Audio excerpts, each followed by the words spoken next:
আনুষ্ঠানিকভাবে টি-20 বিশ্বকাপ থেকে বাদ পড়েছে বাংলাদেশ। তা বেশ আগেই। আইসিসিতে ভেন্যু পাল্টানোর ভোটাভুটি হওয়ার পর পাকিস্তান ছাড়া কাউকেই পাশে পায়নি বাংলাদেশ। ভারতে হতে চলা বিশ্ব আসর নিয়ে ক্রিকেটের অভিভাবক সংস্থাকে বেশ কড়া কথাই শুনিয়েছেন আয়োজক দেশের ক্রীড়া সাংবাদিক শারদা উগরা। আইসিসির ভীষণ সমালোচনা করেছেন ওই ক্রীড়া লেখক। শারদা উগরা বলেছেন, সবাই জানে আইসিসি মূলত বিশ্বের দুবাই অফিস। এটা ভারতের স্বার্থে পরিচালিত হয়। এ ধরনের সিদ্ধান্তের কারণে আমি মোটেও অবাক হইনি। ভারত পাকিস্তানের ক্ষেত্রে হাইব্রিড মডেলের অনুসরণ করা হলেও বাংলাদেশের ক্ষেত্রে কেন করা হলো না?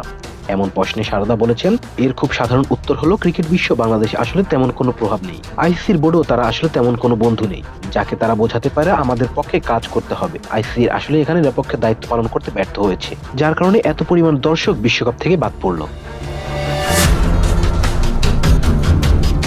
নিরাপত্তা ঝুঁকির কারণে ভারতে খেলতে অস্বীকৃতি জানিয়ে ভেন্যু পরিবর্তনের অনুরোধ করেছিল Bangladesh.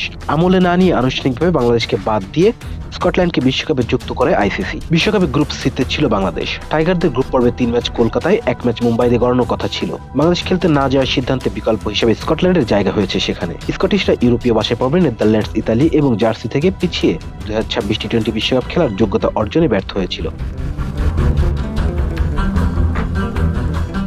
Please subscribe our channel to get more information about Sports World.